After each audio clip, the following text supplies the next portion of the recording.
Não está aparecendo. Ah, agora sim. Boa noite a todos. Meu nome é Cleissan Gisbert, eu sou advogada e hoje a nossa convidada especial, doutora Patrícia Novaes Calmon, está aqui com a gente que vai falar sobre o divórcio cinza ou divórcio grisalho. Ela é advogada em direito de família, sucessões e idosos, mestranda em direito pela Universidade Federal do Espírito Santo, presidente da Comissão da Adoção e do Idoso do IBDFAN de Espírito Santo. Doutora Patrícia Calmon, seja muito bem-vinda aqui no programa Seu Direito, na Rádio Conexão na Cidade.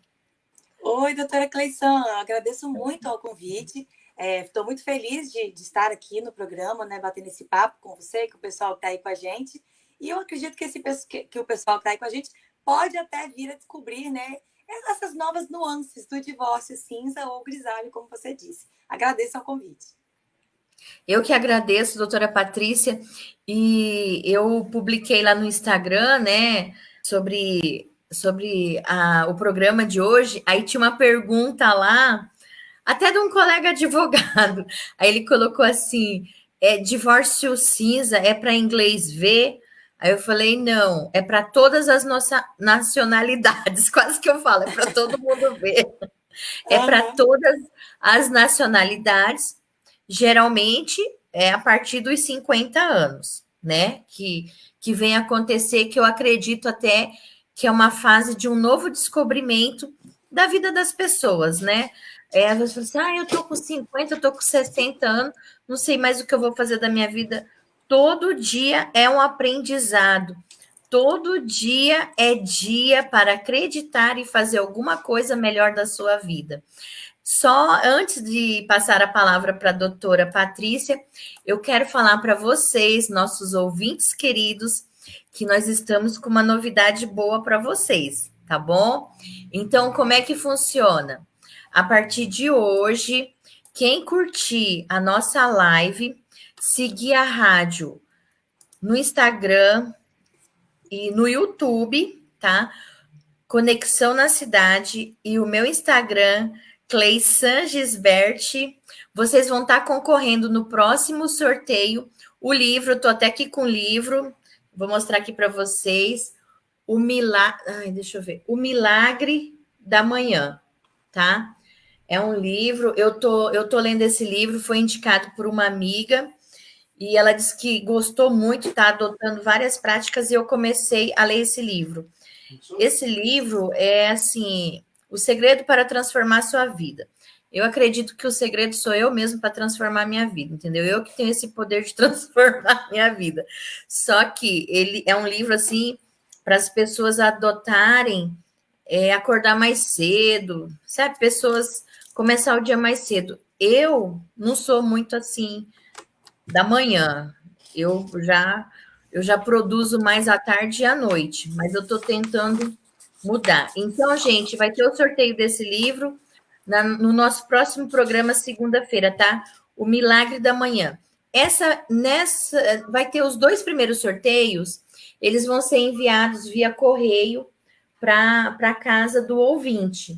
Nos próximos, a gente já vai fazer e-book, porque aí fica mais fácil. A pessoa manda o e-mail e a gente já envia direto o livro, né? Livro digital para a pessoa, que assim não tem como errar, né? E correio demora mais, longe. Ah, uma coisa, só falando que a nossa convidada especial de hoje, ela está falando diretamente, é Espírito Santo. Qual que é a cidade, doutora?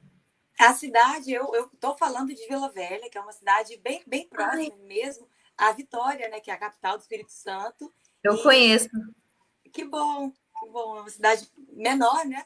Mas é uma cidade relativamente grande e tudo mais. Então, tô aqui, né? Estamos em quarentena, né? Na verdade. Estamos em quarentena. Eu conheço Vila Velha, minha avó tinha um apartamento aí quando eu era mais jovem, e é muito bom. É só atravessar a ponte, está em Vitória, né? Isso. Então, chega de conversa minha agora, vamos passar a palavra para a doutora Patrícia Calmon, que está aqui nos prestigiando e nos deu essa honra para falar hoje sobre o divórcio cinza. Doutora Patrícia, está com a palavra. Ah, que bom. Obrigada, doutora Cleizan. Vou até pegar um gancho, né? Porque você estava falando agora do livro, né? Desse livro, O Segredo da Manhã. E aí, como, né, a gente pode acabar mudando a nossa vida, né? Mudando os nossos hábitos, tendo uma nova forma de viver e trazendo, né, para esse livro, né? Que, né, para quem não estiver ainda participando do sorteio, vale a pena participar, que é um super livro. E trazendo, né, esse gancho aqui justamente para o divórcio cinza. Que, olha que coisa curiosa. A senhora, a doutora, eu posso te chamar de você? Claro, fique à Então, ótimo. vontade. Então, tá. Então, você, né, falou sobre essa nova forma de se ver a vida, né, de se redescobrir muitas vezes. E tem uma antropóloga carioca que se chama Miriam Goldberg. Ela acabou fazendo um estudo que ela acabou constatando que a própria tônica do envelhecimento é a questão da liberdade. E você vê assim, como que é curioso a gente pensar que a liberdade que hoje nós temos não é a mesma que se tinha há um tempo atrás, né? Quando a gente está falando de pessoas um pouco mais maduras, a gente não fala necessariamente de idosos, nesse contexto de divórcio cinza, mas ao pegar pessoas mais maduras, a gente percebe que elas acabaram trazendo consigo uma série de valores, signos, interesses, né, ao longo de toda a sua vida, né, que é uma questão até mesmo atrelada à sua geração.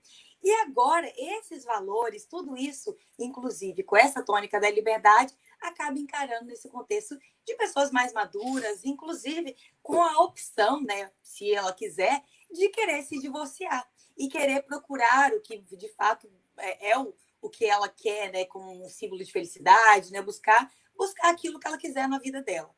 Então, né, tendo esse parâmetro, né, assim, básico, né, como estrutura, né, de tudo isso, acaba que um estudo realizado lá nos Estados Unidos acabou constatando que pelas pessoas que viveram nesse período de emancipação cultural, as principais leis do divórcio ao redor do mundo, pessoas, né, que vivem aqui no Brasil, né, o pessoal da Jovem Guarda, esse pessoal que já trouxe toda essa cultura, de fato, de maior liberdade, maior emancipação, agora são pessoas, né, que estão aí na faixa de mais de 50 anos, né, da geração dos baby boomers. E esse pessoal, né, acabou liderando o que acaba que esse estudo realizado lá nos Estados Unidos, por um centro de pesquisas denominado Pew Research, acabou constatando que houve uma revolução do divórcio tardio. Olha como que é curioso, como que aspectos geracionais acabam trazendo reflexos na própria família e na própria estruturação social. Né? É muito curioso a gente pensar como que uma coisa não está desligada da outra. E aí, nesse contexto, esse centro de pesquisas, né, a Pew Research, acabou constatando que num período de 1990 a 2015, o divórcio de pessoas com mais de 50 anos tinha dobrado. E o mais curioso, quando a gente fala de pessoas com mais de 65 anos, os índices triplicaram. E esse estudo, né, desse divórcio tardio, grisalho, maduro, enfim, né, cinza, né, lá nos Estados Unidos e em países de língua inglesa, eles denominam de Grey Divorce, que é mesmo um divórcio cinza. Aí a gente pegando uma tradução bem literal mesmo, né, desse divórcio cinza, a gente acaba trazendo também alguns reflexos aqui para o Brasil, né, para o nosso direito, para o nosso ordenamento jurídico. Mas o pessoal aí de casa deve estar se perguntando, né, por que cinza? Né? Por que esse nome? Né? Muitas vezes a pessoa ela não consegue se localizar pela cor, muitas vezes. Só que o cinza que veio, né, dessa tradução literal lá dos Estados Unidos acaba refletindo a cor, que é meio grisalhinha dos cabelos, né? O cabelo de pessoas mais maduras, né? O grisalho, ele acaba sendo cinza. E é justamente por isso que vem esse contexto de divórcio cinza. Então, né, nesse contexto todo tem esse nome. Só que, embora as pessoas possam achar que é um divórcio comum, que é só um nome, como você mesmo falou, né, que alguém falou assim, é para inglês ver, né, a pessoa possa achar que é um divórcio normal, embora seja, né, um divórcio normal, não tem nada de anormal nisso, mas embora ache que seja como qualquer outro, a pessoa acabe achando isso, tem uma série de nuances e alguns reflexos específicos, né? Porque estamos lidando com pessoas mais maduras em muitos casos, pessoas idosas mesmo, pessoas até mesmo com idade bastante avançada. Então, o próprio divórcio, né, como um instituto jurídico, como a gente já conhece no nosso sistema, ele precisa passar num viés, né, numa nova ótica, né, trazendo essa questão toda das pessoas mais maduras em si. Né? Então, assim, essa questão toda que a gente percebe de que aspectos geracionais acabam refletindo de um modo muito intenso, né, em uma série de institutos, né, na própria reformulação, remodelação do tecido social, acaba sendo muito importante, né, no contexto todo. Por exemplo, só para exemplificar, a gente está falando dos baby boomers, né, que se constatou que eles agora estão se divorciando mais. Só que, por outro lado, se você pega outro aspecto geracional, da outra ponta, o pessoal mais jovem, que hoje está aí na faixa dos 30 e poucos anos, da geração dos millennials, por exemplo, eles se divorciam menos, porque acaba que eles muitas vezes têm um relacionamento já bem íntimo previamente, e eles acabam se casando mais tarde, já sabendo que assim, aquela pessoa é a pessoa.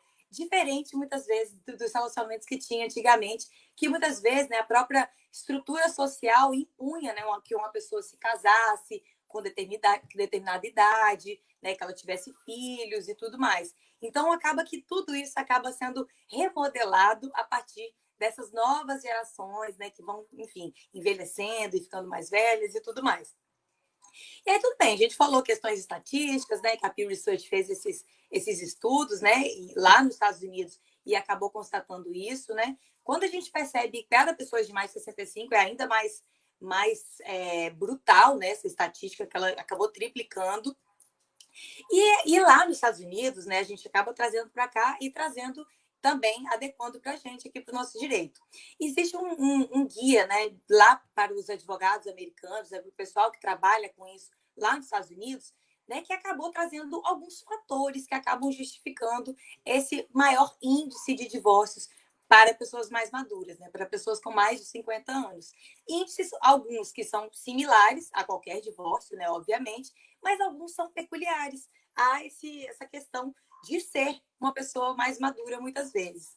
Né? Um desses fatores, né, que acaba que o estudo lá realizou é justamente, por exemplo, a questão da aposentadoria e também a questão da síndrome do ninho vazio, né, que é aquela síndrome que acontece quando os filhos já estão mais adultos, né, e acabam saindo de casa, né, e acaba que tanto a aposentadoria quanto a síndrome do ninho vazio, eles acabam refletindo uma situação que acaba que a gente está vivendo um pouco mais agora no momento da pandemia, e tem, inclusive, dados que demonstram que as pessoas estão se divorciando mais agora, nesse momento de pandemia, que seria um fator semelhante, tanto da aposentadoria quanto da síndrome do ninho vazio, que é o fato das pessoas ficarem com relações mais próximas. Elas estão precisando lidar diretamente uma com a outra nesse momento que a gente vive, da mesma forma que numa aposentadoria. Se antes, né, ela, por exemplo, tinha que trabalhar, tinha que fazer um monte de coisa, ou no caso da síndrome do ninho vazio, se tinha que buscar os filhos na escola, se tinha que fazer uma série de questões para os filhos, agora, não tendo mais tudo isso, entre aspas, a fazer, acaba que ela tem que se voltar para o cônjuge muitas vezes. E nesse momento ela acaba constatando que aquela pessoa não é mais o projeto de vida que ela queria para ela. E, né, eu costumo falar assim, que quando a gente está falando de envelhecimento, de pessoas mais velhas e tudo mais, muitas vezes, né, a gente ainda tem um pensamento voltado, né, um pensamento um pouco estereotipado, né, de um tempo atrás, que refletiu o seguinte: uma pessoa, se ela está idosa, por exemplo, ela está já próxima, vamos dizer assim, ao falecimento, né? Vamos dizer assim, já está próxima ao fim. Só que hoje em dia, né, é curioso a gente pensar que existe, vamos dizer assim, uma fase, né, a primeira fase da sua vida, você é criança e adolescente, você vive até 18 anos no máximo nessa fase. Aí você entra para a que eu chamo de primeira fase da vida adulta, que é uma fase que você tem de 18 até 60 anos. Ou seja, no máximo 42 anos você vive nessa fase. Mas quando você chega nessa segunda fase da vida adulta, né, quando você tem mais de 60 anos, você pode eventualmente ver até mais de 42 anos, né? Porque não é incomum a gente encontrar no nosso meio pessoas centenárias mesmo, né? Então, tudo isso a gente percebe que hoje em dia, uma pessoa ter 50 ela é super jovem, mas uma pessoa ter 60, 70, até mesmo 80, tem casos de divórcio de pessoas de 90 anos de idade. E por que não, né? Ela querer né, refazer a sua vida, se reconstruir e tudo mais. E além desses fatores, né, obviamente, questão da aposentadoria, da síndrome do ninho vazio, tem também alguns fatores que seriam mais comuns, né, como a questão, por exemplo, da infidelidade, a questão dos vícios, né, que o autor, que se chama Brad Coulson, lá nos Estados Unidos, ele acaba apontando que os vícios são uma das formas né, de infidelidade de uma pessoa. E aí vai além, né? Que aí a gente já pega um gancho aqui para um outro fator também, que, por exemplo, né, você se desapaixonar daquela pessoa e eventualmente se apaixonar por uma outra é algo que pode acarretar, é um fator que justifica o divórcio cinza. E quando a gente pega essa questão de você se apaixonar por outra pessoa, vem o que eles denominam de grey love, que é justamente, né, grey também, do cabelo grisalhinho, e também love, né, de amor, né, o amor também grisalho, maduro e tudo mais. E dentro desse contexto, desse grey love, né, desse amor maduro, das famílias reconstituídas, né, como no direito de família a gente conhece, nesse contexto do grey love, do amor cinza e tudo mais, esse contexto acaba trazendo também umas nuances específicas. Porque quando uma pessoa, eventualmente, ela se divorcia, não necessariamente mais ela vai voltar a se casar nos moldes tradicionais que ela viveu antes, né? Num relacionamento muitas vezes tradicional, um casamento, aquela coisa toda. Aí surge, né? O que pra gente já é algo bastante comum, não tem mais nada de novidade ou anormalidade, entre aspas, que é a questão das uniões estáveis, que acaba que a própria literatura americana acaba apontando que o fato de ter ocorrido tal, de fato ocorrendo um maior índice de divórcio e, por outro lado, um maior índice também, né, compensando de uniões estáveis, acaba trazendo como se tudo isso fosse efeito do mesmo fenômeno social mesmo, né? As pessoas se divorciam, mas depois elas acabam reconstituindo, né, formando novas entidades familiares por uma união estável e não por casamento. Só que vai além, porque hoje em dia existe também a possibilidade, né, de dela constituir uma nova forma, né, atípica, né, ou típica, que lá nos Estados Unidos eles acabam chamando de relacionamentos living apart together, que é relacionamentos lat. É como se fosse assim, né, traduzindo para cá, relacionamentos em que você vive junto, mas em casa separada. E nesse contexto que a gente está falando de pessoas mais maduras e tudo mais, é muito comum a gente perceber que pode ser que uma pessoa ela pode até se casar, mas ela opta por não morar junto com a outra pessoa, que é o cônjuge dela ali. Por quê? Porque ela tem filhos de uma relação anterior que mora com ela, porque ela já tem patrimônio, ela não quer dividir e tudo mais, ela tem já os hábitos, a rotina dela, ela tem a vida dela e ela quer compartilhar um amor e tudo mais, mas ela não quer compartilhar a mesma casa, né? Vamos dizer assim. E o curioso, um estudo realizado lá nos Estados Unidos, né, acabou demonstrando que em 2005, nesse estudo, né, 7% das pessoas, já em 2005, há 15 anos, constataram, elas se autodesignaram vivendo no relacionamento latte. E é um dos relacionamentos que lá na Europa, por exemplo, também tem uma ascensão, e aqui no Brasil também. Porque eu conheço no meu ciclo pessoal, né, de amigos, pessoas que vivem assim. Elas vivem, elas são casadas, elas, enfim, vivem num relacionamento, né? São casadas mesmo, mas cada uma tem sua casa, e aí elas dormem juntas alguns dias ou todos os dias, depende, né, da estrutura que elas vão acabar formando ali. Então, assim, a gente está falando de fatores, né, do divórcio, só que para além dos fatores do divórcio cinza, é importante a gente falar também agora de fatores mais jurídicos mesmo, que é, por exemplo, da questão dos alimentos, né? Porque quando a gente está falando de um divórcio tardio, maduro, é muito possível que exista uma impossibilidade, ou pelo menos maiores obstáculos, de recolocação de uma pessoa no mercado de trabalho, caso ela já não esteja, né, inserida nesse mercado de trabalho. Isso faz com que, por exemplo, o tradicional pensamento jurisprudencial e até doutrinário que se tem que os alimentos são transitórios quando se trata de alimentos entre cônjuges, eles acabam precisando de uma nova forma, né? Um novo olhar. Porque os alimentos transitórios, eles acabam sendo possíveis em caso de possibilidade de recolocação no mercado de trabalho ou possibilidade daquela pessoa ter um sustento próprio por si, né, em determinado período de prazo, por exemplo, 1 ano, 2 anos, 3 anos, tanto faz, né, o que tiver sido estabelecido ou no acordo ou eventualmente pela sentença.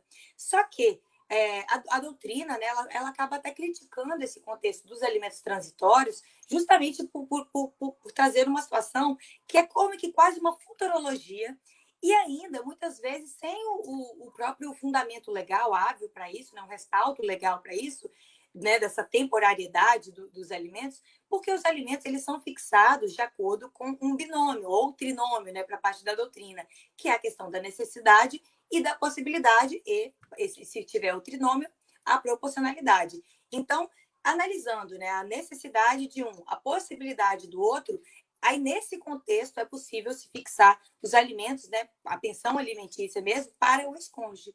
E o aspecto de ser transitório, isso faz com que a gente perceba que tem uma dificuldade adicional, porque nós sabemos, né, que pessoas mais maduras, principalmente pessoas já idosas, elas podem sim ter dificuldades muito fortes, né, nessa recolocação no mercado de trabalho.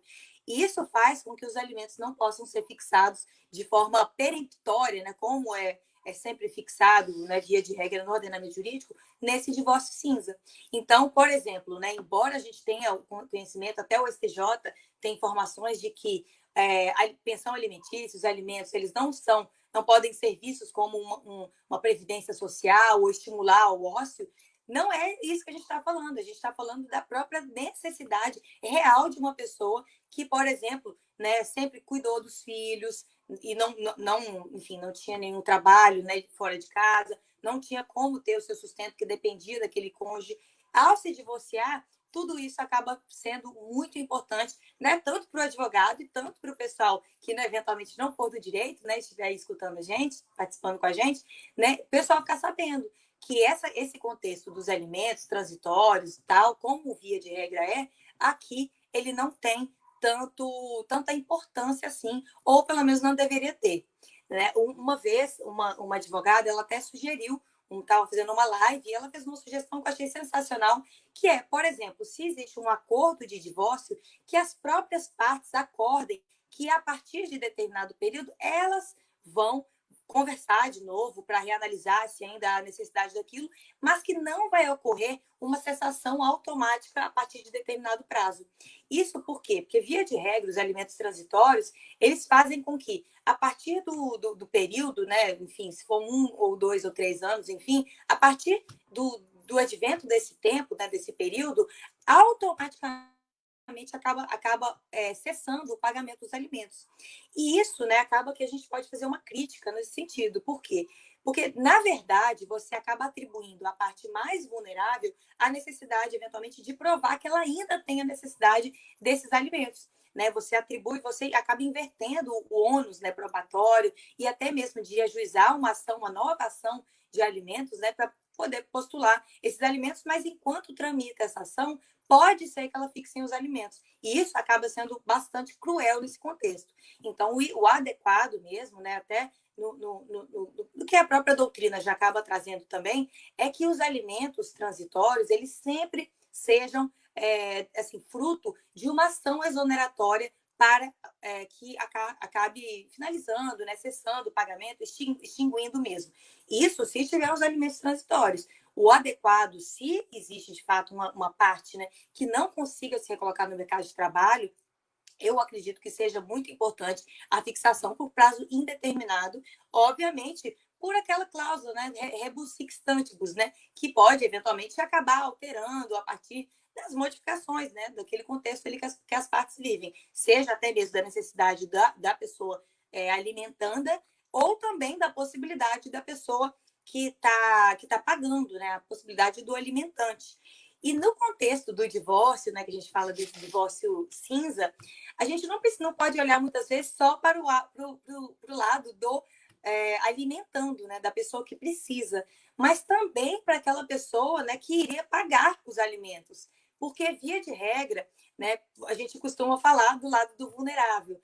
Mas, nesse contexto de alimentos, pode ser que aquela pessoa que eventualmente esteja sendo demandada para custear os alimentos para outra pessoa, ela mesma não tenha condições de, vamos dizer assim, pagar, né, de bancar esses alimentos para outra. Porque, inclusive, olha que curioso, né? Chegou no STJ um caso que tinha um caso que tinha o caso de um alimentante que foi demonstrado que ele já era incapaz, ele tinha uma comorbidade, ele tinha Alzheimer, inclusive ele tinha uma pensão previdenciária, né? Ele tinha uma aposentadoria que ele recebia, e todo o valor que ele recebia, né, ele acabou custeando as próprias despesas dele. Ele estava até já sob curatela. Então, olha como que a gente precisa também perceber que tanto o aspecto do alimentando quanto o aspecto também do alimentante acaba sendo objeto de uma análise, né, pelo advogado, pelo juiz, pelo Ministério Público, porque você não pode, muitas vezes, né, tirar daquela pessoa que, enfim, não pode pagar para pagar uma outra, porque ele não pode. Muitas vezes, para essa pessoa, né, que tem a necessidade, aí vale a pena, muitas vezes, buscar os outros responsáveis, outros obrigados, né, para essa prestação, como, por exemplo, os filhos, ou até mesmo os colaterais, eventualmente, né, se não tiver filhos, eventualmente, não tiver ascendentes nem descendentes, e só tiver esse cônjuge, muitas vezes, enfim, tentar buscar outras pessoas. E, na pior das hipóteses, né, tendo 65 anos, eventualmente, até mesmo pleitear pelo LOAS, né, que é aquele benefício de prestação continuada lá da lei orgânica da assistência social. Então, assim, a gente percebe que a questão dos alimentos em si, ela acaba trazendo novas nuances, né? Não é assim, daquela forma que a gente sempre lê nos livros de direito de família, escuta, né, na jurisprudência. Inclusive, o STJ, nesse ano agora de 2020, constatou que para a cessação dos alimentos entre cônjuges, não basta analisar só a questão da necessidade e possibilidade, mas também, por exemplo, quanto tempo essa pessoa ficou recebendo, né, os alimentos, qual a idade dessa pessoa, muitas vezes que a idade acaba influenciando até mesmo na cessação, né? Se alguém entra com uma ação exoneratória de alimentos, né, falando, não, ela tem condições e tudo mais, né?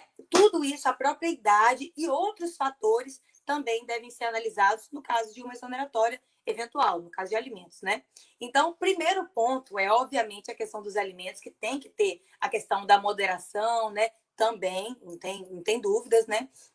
Tem que analisar a necessidade, a possibilidade. Essa análise dos alimentos transitórios precisa de uma abordagem sob outro viés, né? Porque existe essa, muitas vezes, impossibilidade de recolocação no mercado de trabalho, possibilidade da pessoa se autossustentar, e chega também a possibilidade, né, a análise dos alimentos in natura, que seria, né, aquela questão do plano de saúde especificamente, porque se você está lidando com pessoas mais maduras, talvez idosas, né, ou até mesmo com pessoas com idade bem avançadas, o plano de saúde é essencial, né, para que ela consiga eventualmente manter, né, aquele tratamento que ela tem, ou então ter uma dignidade, né, eventualmente, porque ela pode demandar tratamentos de médicos e tudo mais.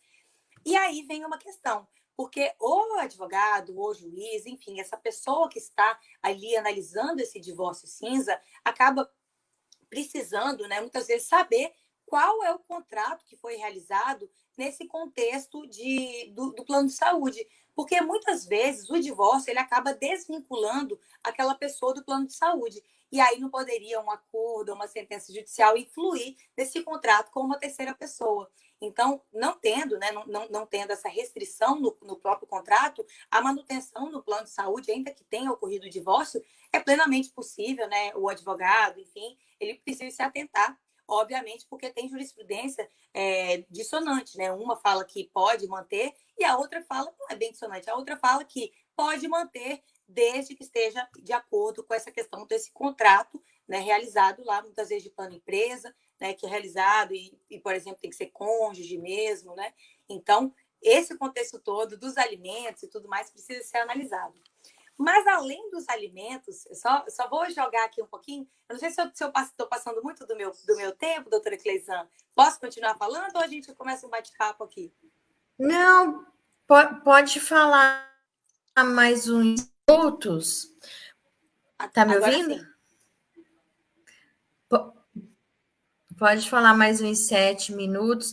É que, assim, ele tem vários reflexos, né?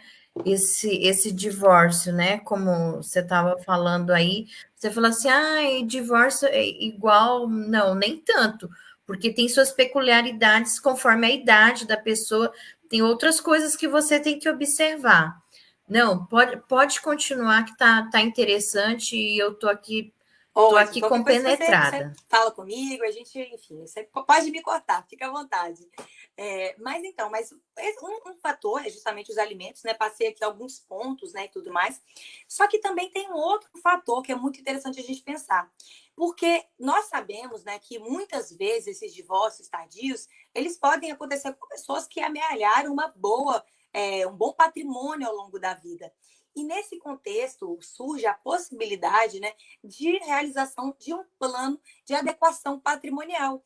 Porque nós sabemos que um divórcio bagunçado, enfim, né, desestruturado mesmo assim nesse aspecto patrimonial, pode acabar colocando assim, fazendo com que as partes acabam perdendo toda a expectativa de vida, a qualidade de vida que elas buscavam, né, ao longo de uma vida, em amealhar aquele dinheiro, né, aquele valor, aquele patrimônio, enfim.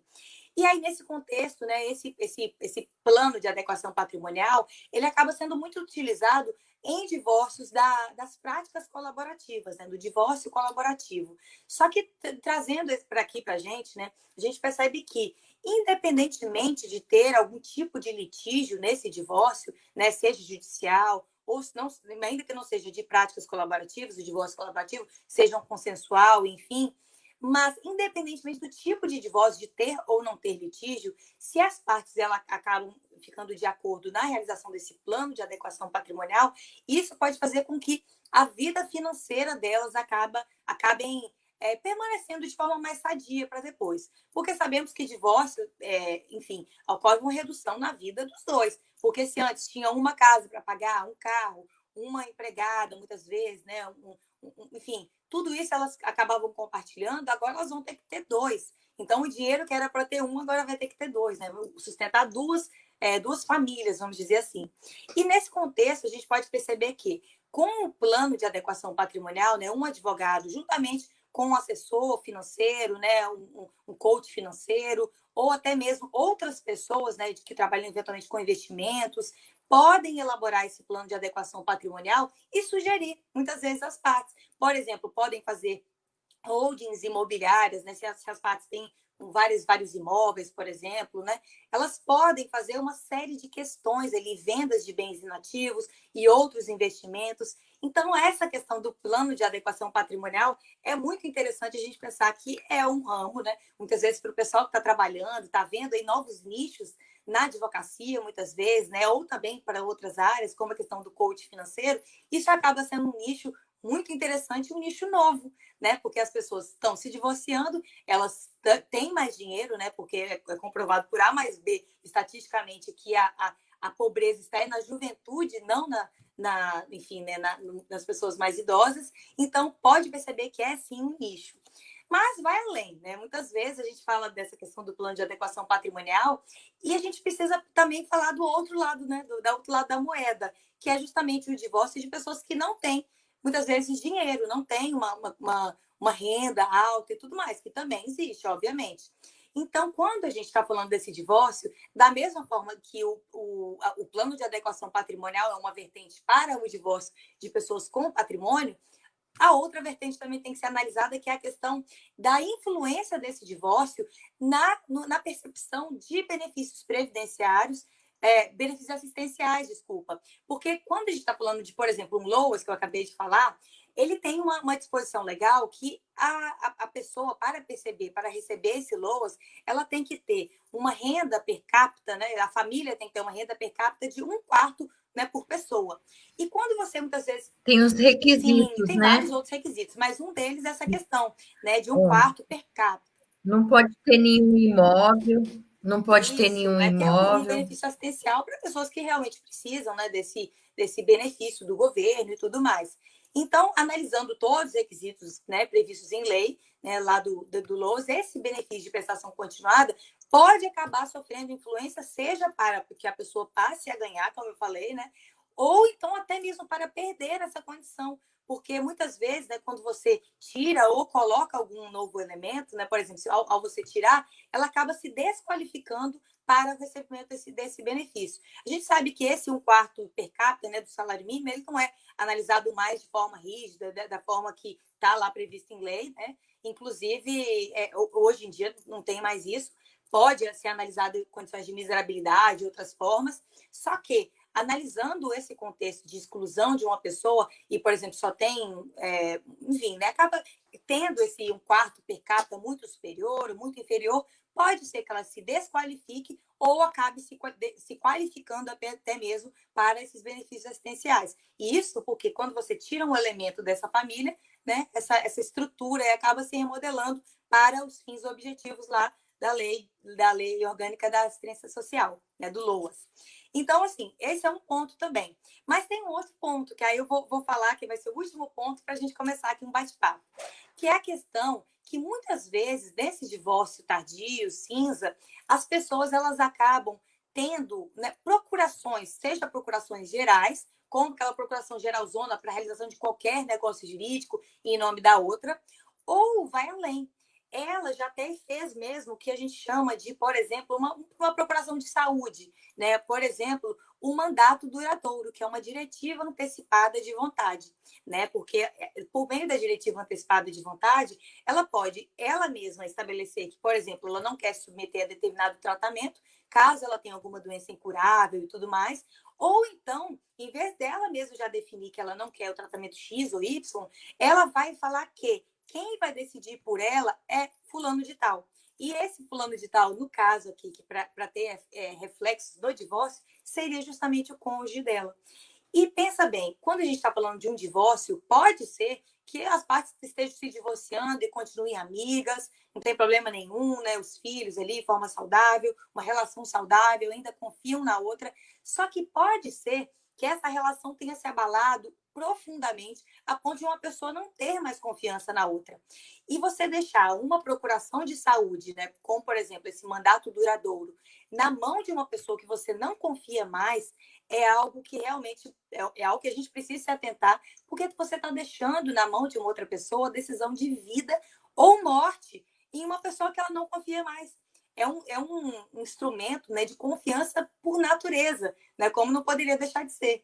E, embora seja algo novo, né, não é tão recorrente essa questão das diretivas antecipadas de vontade, isso é uma tendência. Inclusive, né, a gente não tem uma lei formal ainda que regulamente as diretivas, mas a gente tem a própria resolução do Conselho Federal de Medicina que já prevê essa situação e autoriza. Então, quer dizer, o médico pode acabar autorizando muitas vezes e não realizando determinados procedimentos, porque uma pessoa, né, caso haja constatação desse mandato duradouro, ela tenha falado, ela falou para eu decidir e eu decido que eu não quero, por exemplo, né? Então, isso é algo muito peculiar.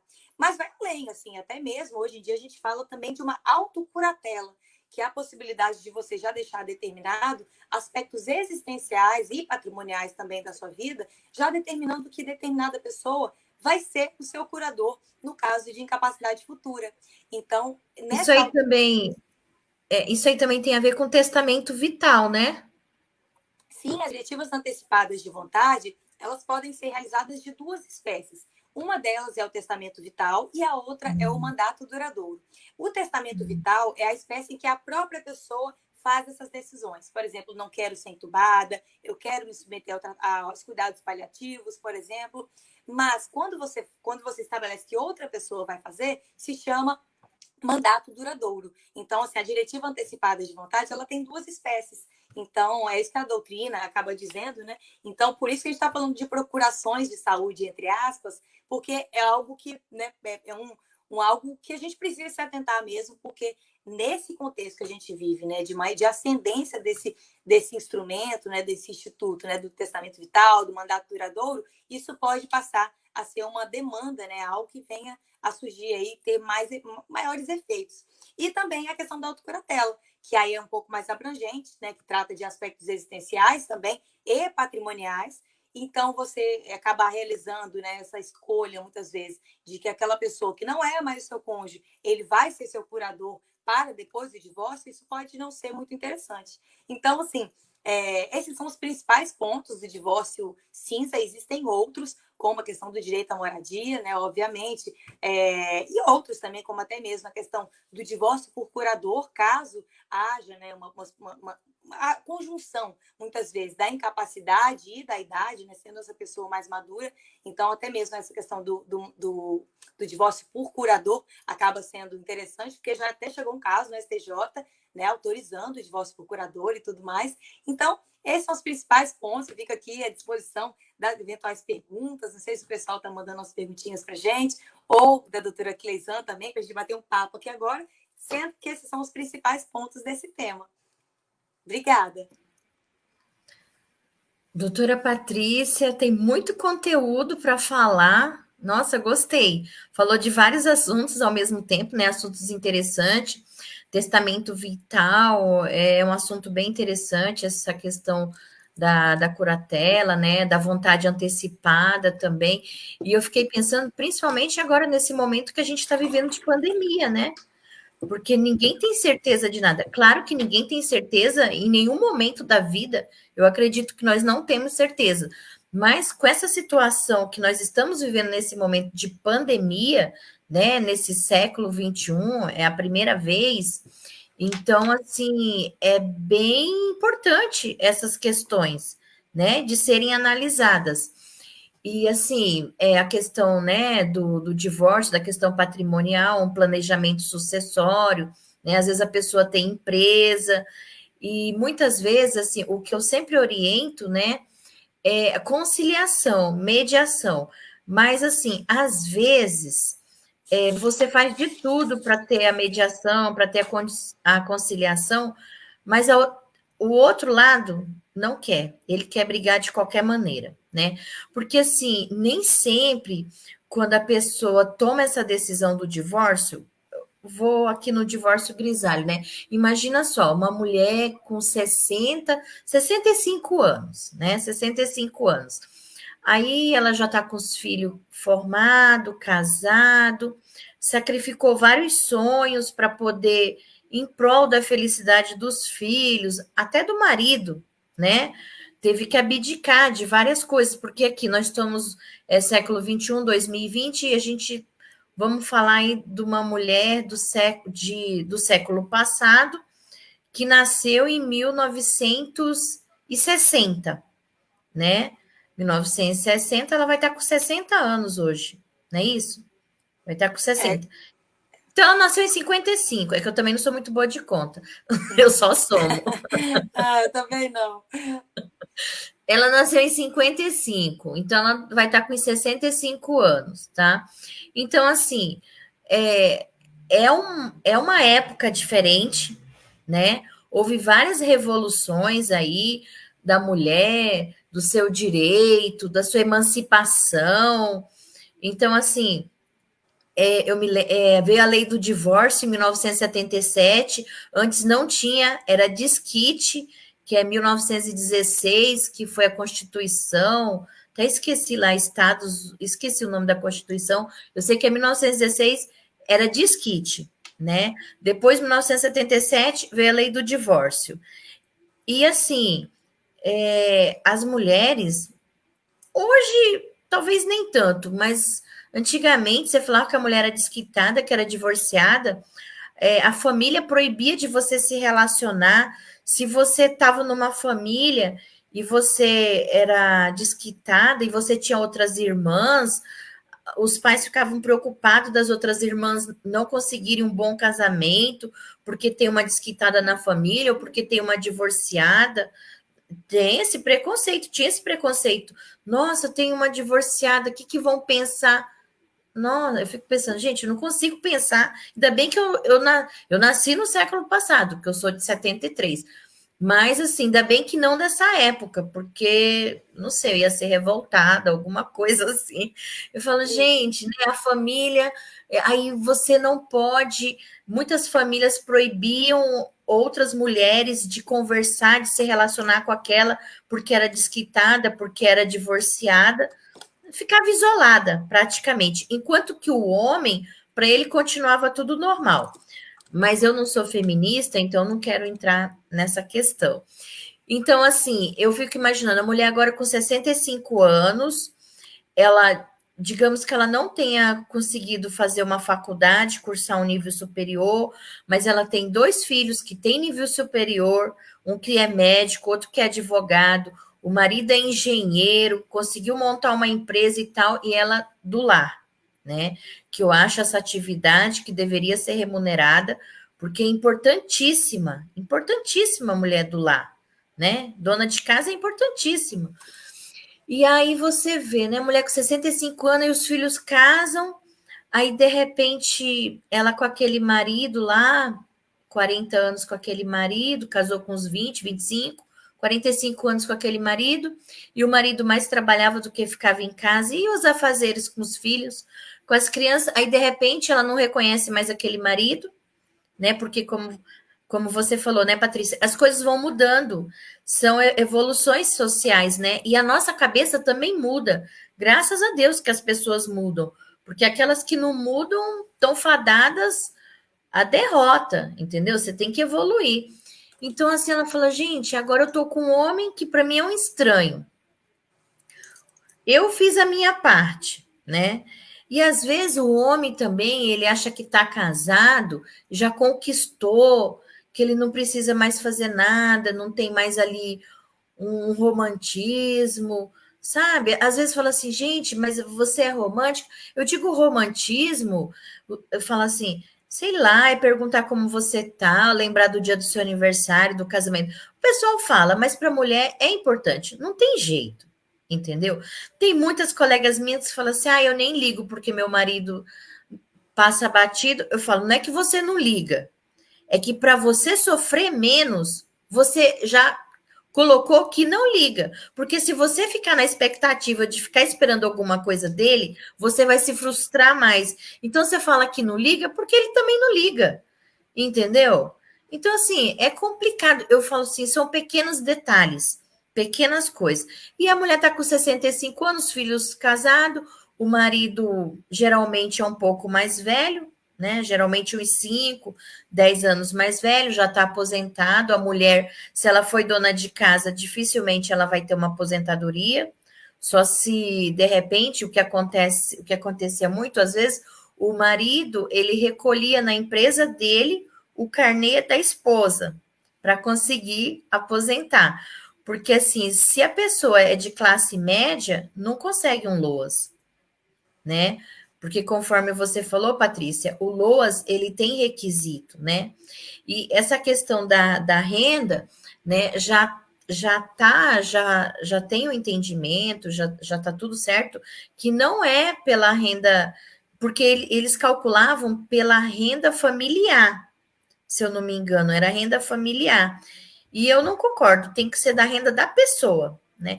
E outra coisa, também não pode ter nenhum imóvel. Então, se você é classe média, provavelmente você tem a sua casa, um automóvel e tudo. Então fica difícil. Então a mulher chega aos 65 anos, se ela foi do lar, um exemplo, não teve. Aí ela fala assim: "Poxa, começa a refletir, ela começa a ter mais tempo de pensar nela, de cuidar, né? E aí nesse caso, ela começa a falar: gente, eu vivi esse tempo todo, eu já criei meus filhos, meu marido tá bem, só que eu, né? E a minha liberdade? Porque, assim, queira ou não queira, a mulher, mesmo sendo uma profissional, eu sou advogada, sou casada, tenho filhos, mas muitas vezes eu tive que decidir, né? Entre eu, uma coisa que eu quero muito e uma coisa que meu filho precisa. Nem penso duas vezes, é o que o meu filho precisa, entendeu? E quando eu era solteira ou quando eu era casada e não tinha filhos, eu não tinha esse tipo de problema, não é problema, eu não tinha esse tipo de preocupação, entendeu? Eu não tinha esse tipo de preocupação. Então eu vejo assim que a mulher chega aos 65 anos, nós tivemos bastante modificações sociais e ela começa a olhar mais para si e ela fala: o que eu fiz na minha vida? E aí começa a se relacionar com outras mulheres também, que às vezes têm o mesmo pensamento, falam, não, minha vida não acabou, minha vida, como eu falei, né? Todo dia que você acorda, que Deus lhe dá a graça de um novo amanhã, você tem que agradecer. E você pode fazer muitas coisas importantes. Então, aí ela falou assim: não, eu quero viajar, eu quero fazer uma faculdade. E às vezes o companheiro fala, desanima, entendeu? Depende do companheiro, né, Patrícia? Pode ter um É. companheiro que fala: não, você tá certa, vamos, eu também quero, vamos junto. Aí, né, até anima. Qual curso que você quer? Ah, eu quero fazer direito. Meu sonho foi fazer direito. Não, né, meu sonho foi fazer direito. Ah, então vamos. Eu sou engenheiro, agora estou aposentado. Vamos junto, amorzinho? Aí vai os dois para. Ai, que coisa mais linda. Aí vai os dois para a faculdade. Entendeu? Então, assim, também depende do parceiro que está do lado dela, né? Do companheiro, do cônjuge que está do lado dela. Se for um homem assim que também evoluiu e ele valoriza a mulher que está do lado dele e ele valoriza o esforço que ela fez pela família, ele vai ter sensibilidade e vai ter um momento aí dele provar o amor dele, dizer, não, amor, você tá certa, vai, ou senão eu não tô a fim de ir, mas eu vou te levar, eu vou te buscar. Nossa, sabe aquela viagem que eu queria fazer há 20 anos atrás e nunca teve oportunidade? Alguém colocou uma carinha feia. É, o homem, ele tem que cuidar, como a mulher também tem que cuidar. Então, gente, é um pouco de relacionamento, entendeu? Então, você casou e você acha que já está tudo certo para o resto da vida?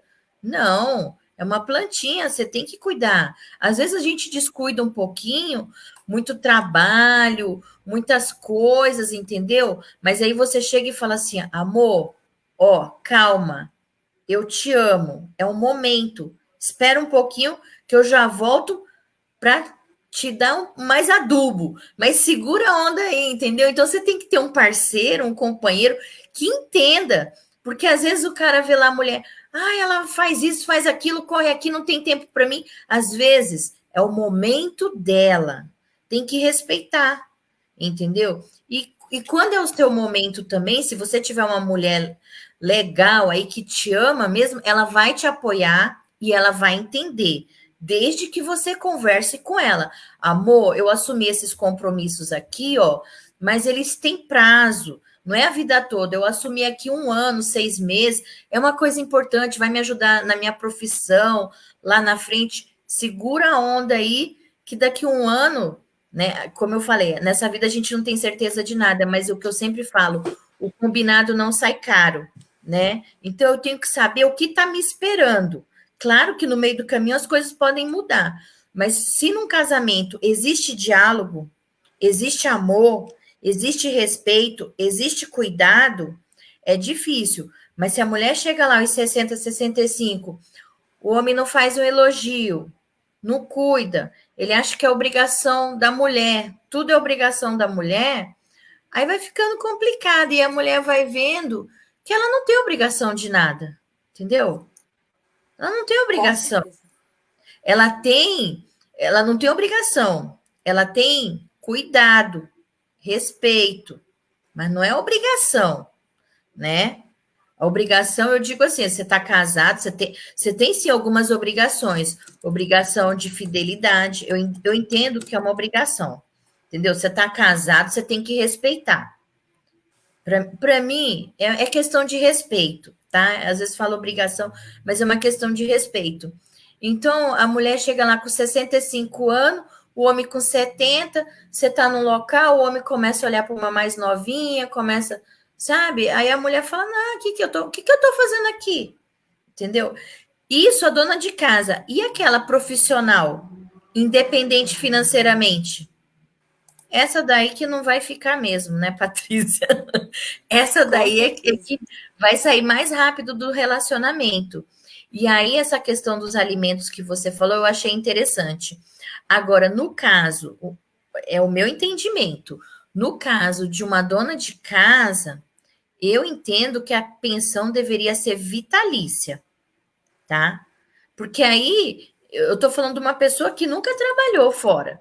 Ela viveu para isso. Século passado, casou com 20 anos, primeiro marido. Não é que nem agora, como você falou, nessa nossa geração. você às vezes não é o primeiro namorado, né? Você já teve chance de namorar, de conversar, de conhecer outras pessoas. Então, quando você se decide por um relacionamento sério, você já tem aquela certeza maior. Porque 100% a gente nunca tem, né? Quando a gente tá amando, tá apaixonado, a gente acha que é aquilo.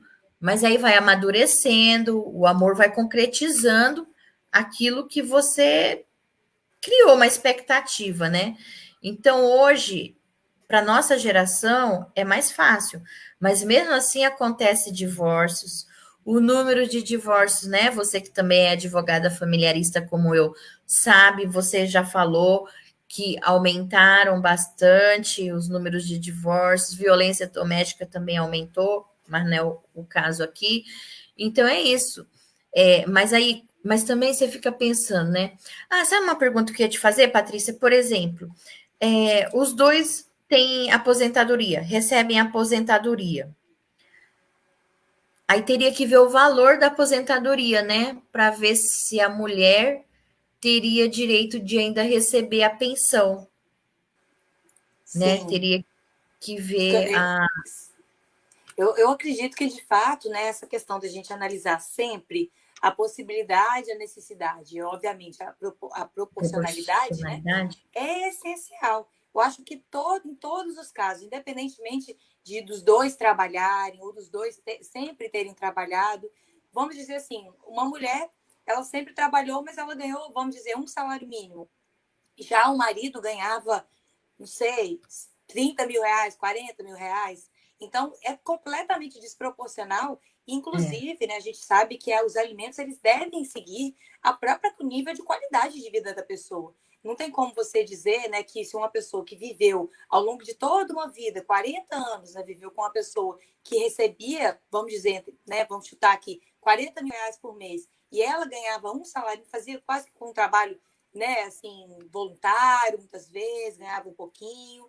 Você não pode dizer que ela, só pelo fato de ela trabalhar, ela não vai precisar dos alimentos, né? Eu acredito que quando a gente traz essa questão da possibilidade e da necessidade, é fundamental a gente ver que aquela qualidade de vida que aquela pessoa tinha naquele contexto deve ser preservada se a outra tem possibilidade, né, de arcar com os alimentos. Você mencionou também de pensão vitalícia. E eu acredito que se essa possibilidade de custeio por parte do outro cônjuge, se também se mantiver, né, ficar, enfim, igual, eu acredito que seja fundamental também que seja vitalícia, né, porque você vai estar preservando a necessidade, porque ela precisa, e o outro também pode pagar. Então, eu acredito que esse contexto de possibilidade, necessidade, tem que ser analisado em qualquer circunstância, né? Eu acho que seja muito fundamental mesmo a gente analisar isso. Você falou sobre vários pontos, mediação, estereótipo, até anotei, diferenças inconciliáveis, planos de longo prazo. Então, assim, isso aqui daria para a gente bater um papo de um dia inteiro quase, né? Porque realmente é um assunto que traz tantas coisas que a gente fala, né? Que realmente cria dúvidas muitas vezes, né? Mas, enfim, mas eu concordo com tudo que você disse, assino embaixo mesmo, assim, concordo plenamente, e é isso aí mesmo. Patrícia, você acha assim que a mulher, porque assim, eu já tive casos assim de divórcios tardio, né? E o que eu observo é assim, é que a família ela leva um choque. Os filhos, eu observo assim, o filho tá com 30 anos, ele leva um choque. Porque nós advogados, a gente pensa que só criança sofre. Ah, o divórcio, a gente sempre pensa nas crianças, né? Criança e adolescente. Aí um divórcio, você tá lá tranquilo, você tá casado, aí você tá grávida e tal, né? Toda feliz. Aí lá vem a notícia. Papai e mamãe vai se divorciar. Você nem acredita. Gente, mas o que eles estão pensando, né? Tipo assim, agora que é para sossegar, que então, assim, tem esse aspecto também dos filhos, né? Eu já presenciei, já participei, que assim foi uma revolução na família, mobilizou todo mundo. todo mundo foi falar com aquele casal que eles não podiam se divorciar porque já estavam com 70 anos. Gente, mas por que tem que falar, entendeu? Se era um divórcio consensual, por quê? Aí era por causa da idade, porque falou assim: imagina, meu pai vai ficar sozinho. Eu falei: sim, e a mãe de vocês também não vai ficar, não? É Ah, mas isso meu aí. pai não pode ficar sozinho. Sim, mas a mãe pode ficar sozinha, né? Às vezes é até mais fácil para o homem se relacionar mais rápido do que a mulher. Assim, né? Eu não posso generalizar, mas eu penso às vezes, né? Às vezes. Mas tudo que a gente está falando aqui vale para homem e para mulher, tá? Não é só para mulher. É que geralmente a gente pega a mulher como referência, mas os direitos são iguais. Também a mulher pode ser uma empresária, ganhar bem, e o homem, de repente, ele se identificou mais no lar, de cuidar dos filhos, de dar um apoio para ela, porque a carreira dela era mais promissora que a dele, e ele pode se ter renunciado, se abdicado. Eu conheço casos assim, são poucos, mas conheço. E aí, porque ele é homem, agora ele se vira? Não, ele tem o mesmo direito. É porque os homens, geralmente, eles têm vergonha, entendeu? E a nossa sociedade ainda é muito machista. Então, se o homem pede alimentos, todo mundo critica. Agora, a mulher pede, é normal.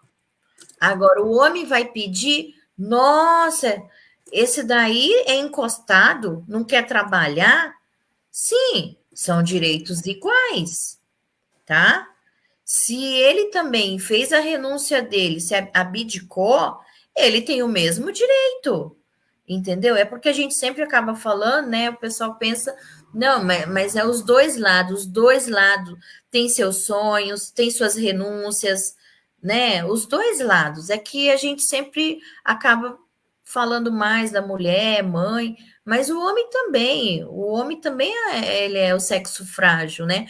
Eu acho até que nesse século XXI, o homem está mais para o sexo frágil. E que, na verdade, o sexo frágil não é sexo frágil, né, Patrícia?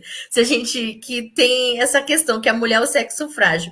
Principalmente aquela música lá do Erasmo Carlos, que na verdade a mulher não é o sexo frágil, no meu entendimento, né? Então, assim, é difícil, e eu vejo que ambos têm que ser amparados e que tem que haver muito diálogo. Mais uma coisa que eu observo é que a família leva um baque muito forte quando esse tipo de divórcio acontece com um casal de 70, 65 anos. Os filhos parece que sofrem muito. Mas assim, claro, né? Filho sofre, né? É porque a gente fica assim, nossa, é a criança. É porque aí você não precisa mais proteger o interesse da criança e adolescente, porque são adultos. Mas os adultos também sofrem. Né? A gente se é acostumada, de repente, numa família tradicional, você conviveu lá 40 anos com seu pai, com a sua mãe, aí de repente vem a notícia do divórcio, é um baque.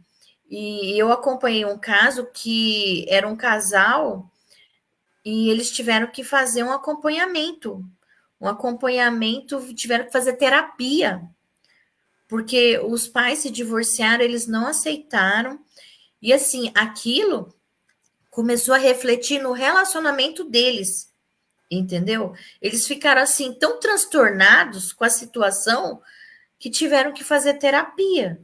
Eu não digo que terapia é para quem é doente nem nada. Eu digo assim que houve um trauma que precisou de ajuda. É isso que eu estou falando.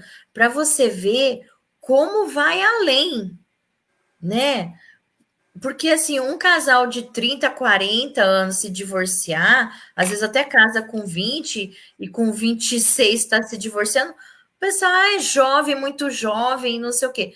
Mas um de 65 anos e 70, a família fala que é loucura, entendeu?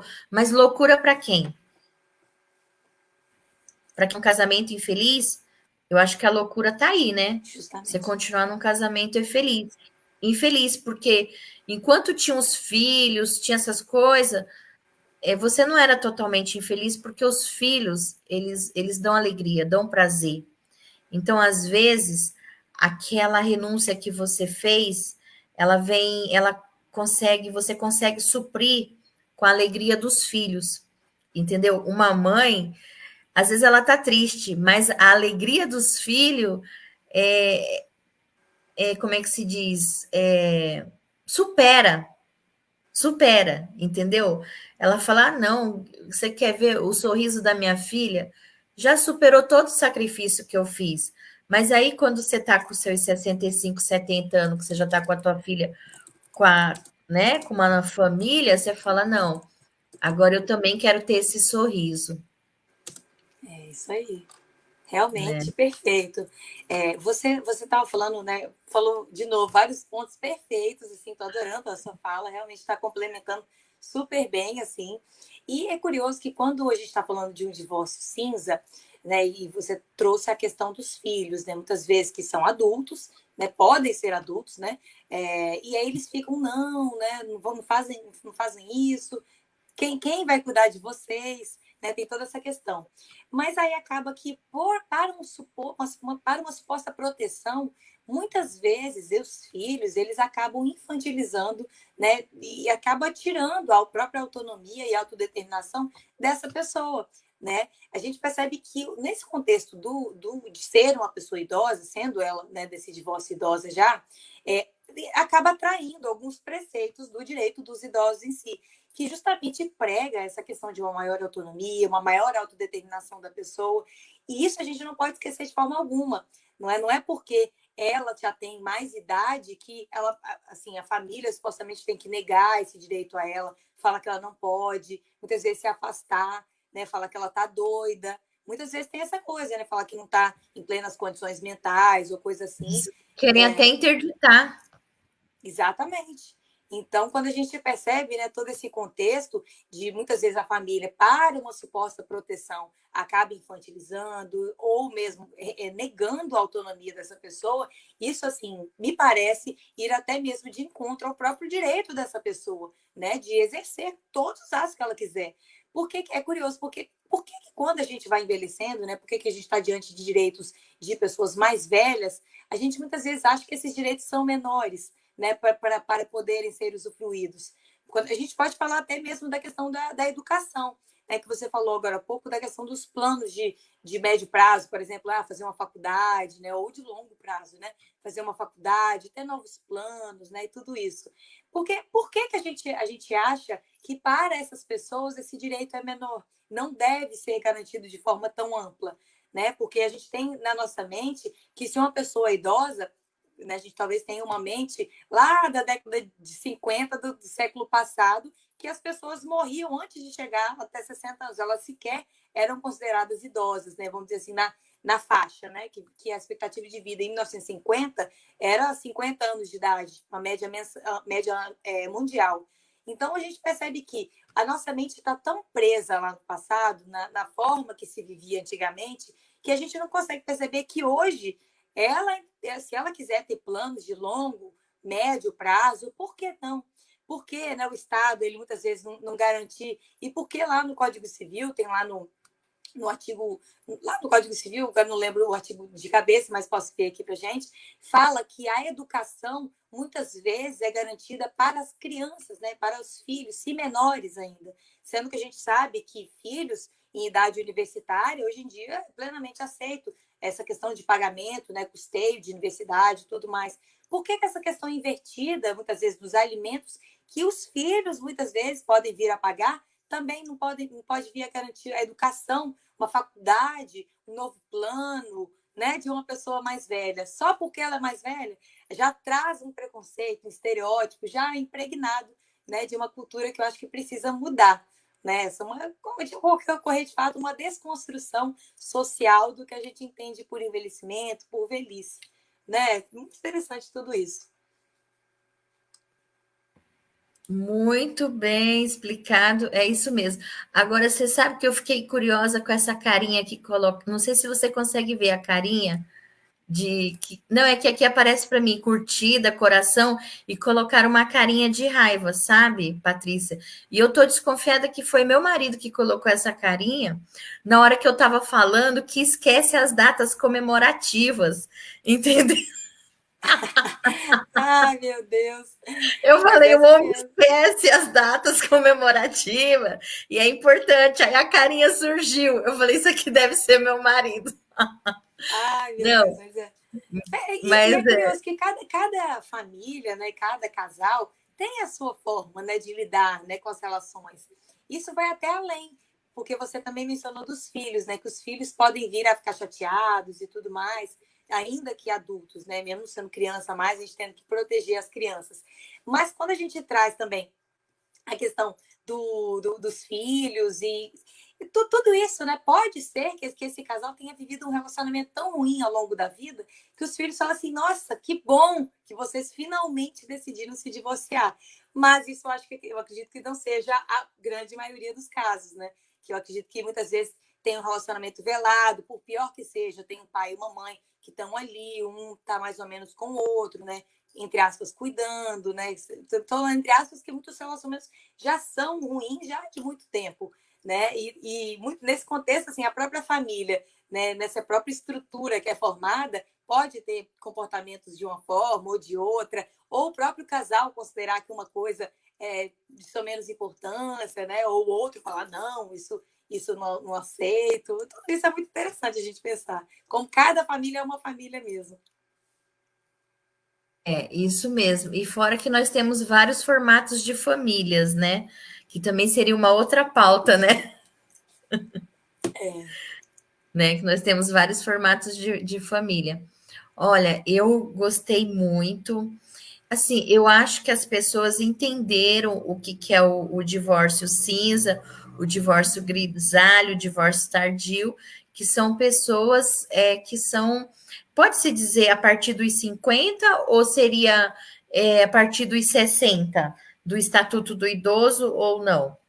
seria no estudo que foi realizado já mundo afora, sempre eles acabam analisando com pessoas com mais de 50 anos. Eu acho que assim, em processo de envelhecimento mesmo, né? Não só pessoas idosas necessariamente, embora também tenha, né?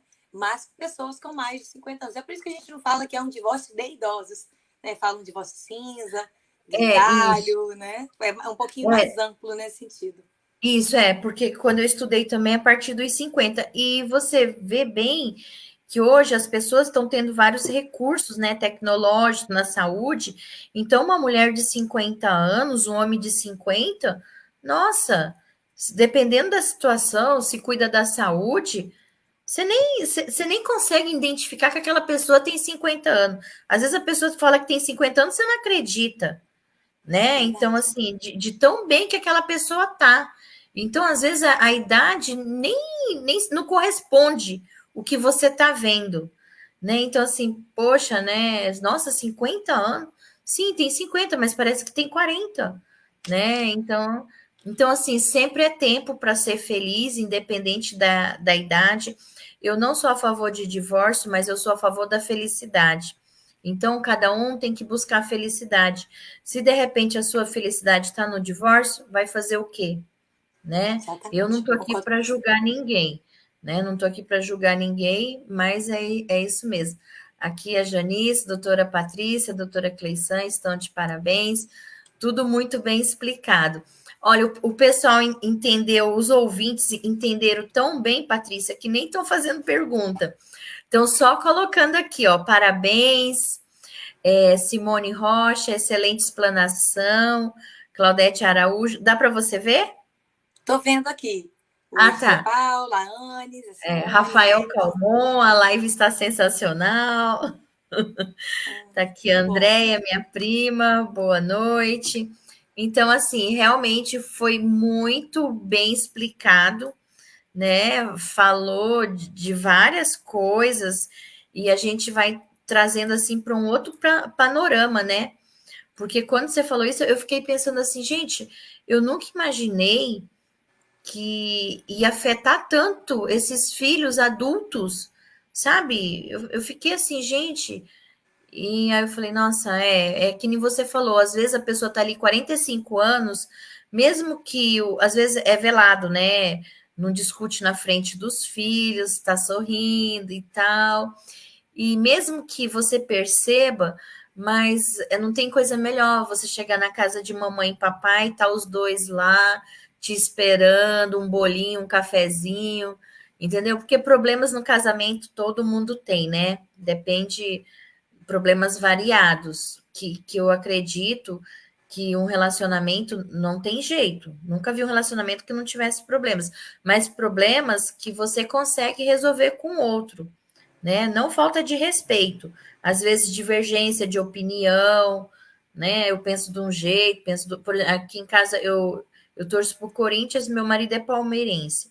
Só, só que ninguém briga por isso, entendeu? Quando tem o jogo do Corinthians, eu não sou fanática, ele também não. Eu falo, pessoal, ela nem me conhece, estão nem preocupado comigo, entendeu?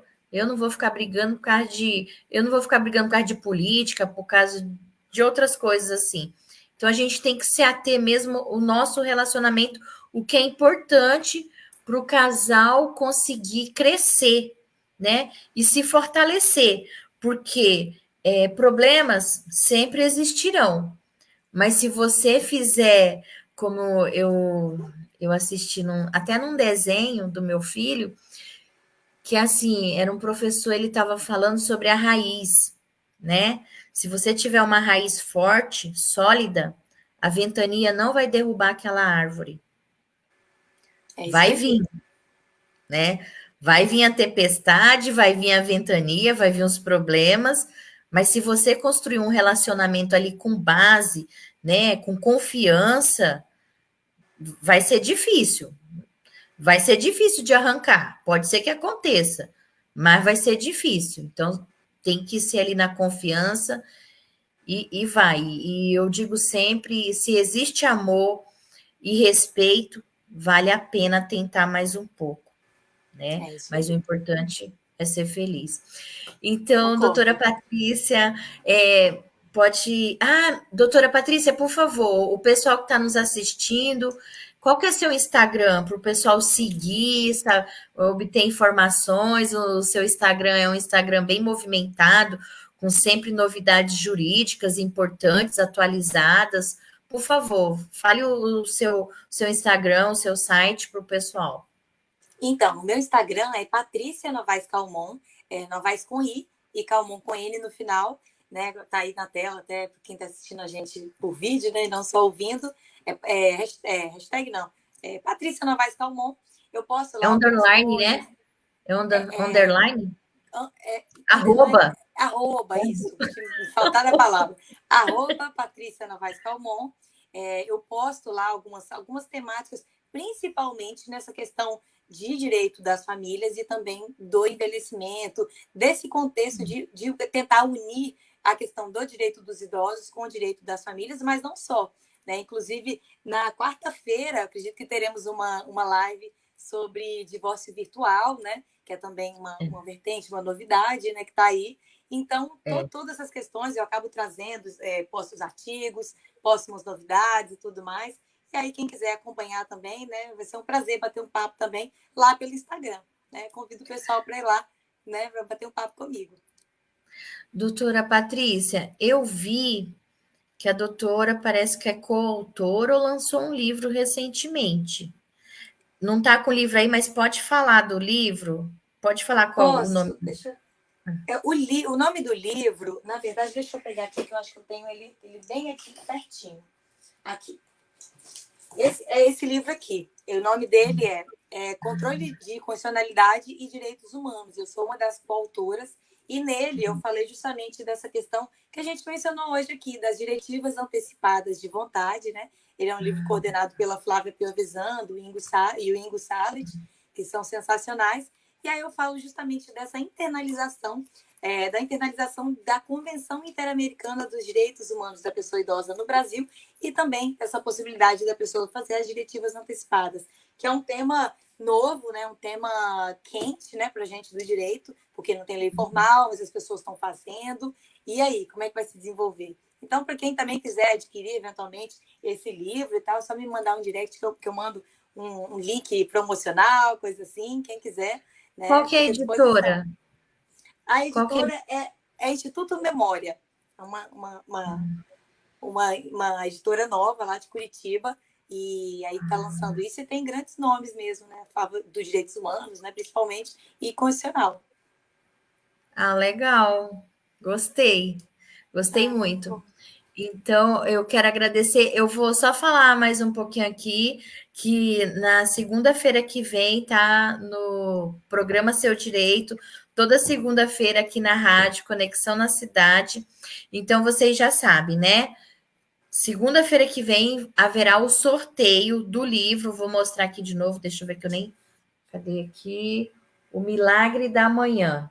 Tá? É um livro motivacional que foi indicado por uma colega minha e ela gostou muito. Eu tô lendo e eu achei interessante. Então, esse livro vai ser sorteado segunda-feira que vem. Eu coloquei aí que tem que curtir, já teve bastante curtidas. Tem que seguir lá o Instagram da rádio e o meu Instagram também. Tá tudo aí, tá bom? Doutora Patrícia, eu quero agradecer mais uma vez você que esteve aqui conosco no programa Seu Direito, toda segunda-feira na rádio Conexão na Cidade, Cutia, São Paulo. Segunda-feira que vem nossa, engasgou aqui. Estaremos aqui novamente, tá? Sempre trazendo um convidado especial que está super atualizado, trazendo os assuntos diferentes, como a doutora Patrícia aí trouxe um assunto assim que levantou bastantes questões, sabe? Eu fiquei pensando, refletindo aqui muita coisa e é importante, né? Então, mais aqui, o pessoal excelente, qualidade de imagem e áudio, Carlos Silva está agradecendo. E doutora Patrícia, já se sinta convidada para participar novamente aqui com a gente no programa. Eu gostei muito, viu? Gostei muito mesmo. E o pessoal também. Então é isso, minha gente. Boa noite.